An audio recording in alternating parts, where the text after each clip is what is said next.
છોટાઉદેપુર લોકસભા બેઠકના બંને ઉમેદવારો ભાજપના જસુભાઈ રાઠવા અને કોંગ્રેસના સુખરામ રાઠવાએ મતદાન કર્યું હતું. મતદાન કર્યા બાદ બંને પરસ્પર જીતનો દાવો પણ કર્યો છે.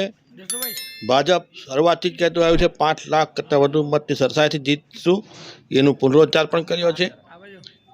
લોકસભા ચૂંટણીનું આજે મતદાન 7મી મેના રોજ થયું છે. 4 જૂને રિઝલ્ટ આવશે.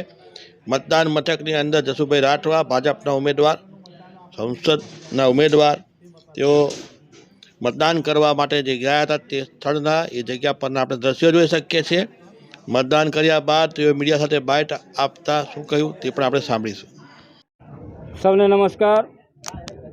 આજે હું મારા વસેડી ગામે બૂથ નંબર 170 ઉપર દેશની રક્ષા માટે, દેશની હિત માટે અને દેશના વિકાસ માટે અને રાષ્ટ્રહિત માટે અને ભારત મહાગુરુ બને એના માટે મતદાન કર્યું છે. આપ પણ સૌ મતદાન કરો એવી અપીલ. વંદે માતરમ. ભારત માતા કી જય.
ભારત માતા કી જય. ભારત માતાનું જે બંધારણ છે, ભારત વર્ષનું જે બંધારણ છે, એ બંધારણને બચાવવા માટે મેં આજે મારું મતદાન કર્યું છે.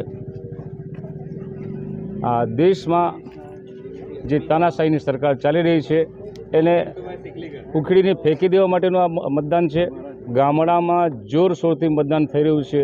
જ્યાં પૂછીએ ત્યાં બધા જ એવું કહે છે કે આ વખતે તો અમારા ગામમાં પંચો જ ચાલે છે, બીજું કંઈ ચાલતું નથી. એટલે મને વિશ્વાસ છે કે આ 21 છોટાઉદેપુર સંસદીય મત વિસ્તાર સુખરામ રાઠવા પોતે 101% મતથી 101% જીતે છે. એ ગાંગા થયા છે, 5 લાખની વાત કરે છે. મેં પહેલેથી કહેતો આવ્યો છું કે એમને પોતાના ભાજપના જે કાર્યકર્તા હોય એ હતાશ ના થાય એટલા માટે આ 5 લાખનો ટાર્ગેટ આપ્યો છે. દેખજો રિઝલ્ટ હવે 2 દિવસ પછી, તો આજે તો નહીં આવે, 4થી આવશે ત્યારે આપણે જોઈશું કે ગુજરાતમાં કયો ઉમેદવાર 5 લાખ મતથી જીતો. યુવા ઉમેદવારોને હું હંમેશા સંદેશો આપતો રહ્યો છું અને યુવાઓને કહું છું કે તમારું ભવિષ્ય સુધારવા માટે, તમારું ભવિષ્યનું જે રક્ષણ કરી શકે એવો એક પક્ષ માત્ર કોંગ્રેસ પક્ષ છે. બંધારણ બચાવવા માટે તમે બધા યુવાનો જાગો અને બાકી રહી ગયા હોય તો ઉમળકાભેર મતદાન કરો, સારું મતદાન કરો, સમજો અને સમજાવો.